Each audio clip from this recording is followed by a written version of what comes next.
নমস্কাৰ বন্ধু-বান্ধৱীসকল, আপোনালোক সকলোকে স্বাগতম জনাইছোঁ মই প্ৰতীক্ষাই এছপি নিউজ আছামিজৰ অন্য এটি নতুন ভিডিঅ'লৈ। আপোনালোকৰ বাবে লৈ আহিছোঁ পুনৰ এটি নতুন ভিডিঅ'টো সকলোৱে আদৰি ল'ব বুলি আশা কৰিছোঁ। আহকচোন আজি ভিডিঅ'টোলৈ আগবাঢ়োঁ। ভয়ংকৰ দুৰ্ঘটনাত পতিত অসমৰ জনপ্ৰিয় অভিনেতা উৎপল দাস। বৰ্তমান তেওঁ কেনে অৱস্থাত আছে আৰু কিদৰে এই দুৰ্ঘটনাৰ সন্মুখীন হ'ব লগা হ'ল সকলো জানিব পাৰিব আজি এই ভিডিঅ'টোৰ জৰিয়তে। গতিকে ভিডিঅ'টো অকণো স্কিপ নকৰাকৈ শেষলৈকে চাই থাকিব।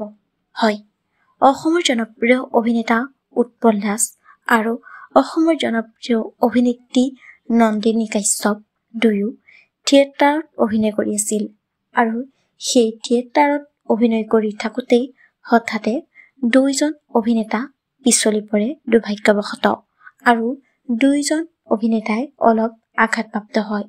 আমি আমাৰ চেনেলৰ তৰফৰ পৰা তেওঁলোক দুইজনৰ সুস্থ হোৱাটো কামনা কৰিছোঁ। বন্ধু-বান্ধৱীসকল, তেওঁলোক দুৰ্ঘটনাত আহত হয় যদিও তেওঁলোকে থিয়েটাৰত অভিনয় কৰি যোৱা দেখা যায়। বন্ধু-বান্ধৱীসকল, আপোনালোকেও প্ৰাৰ্থনা কৰিব। ধন্যবাদ।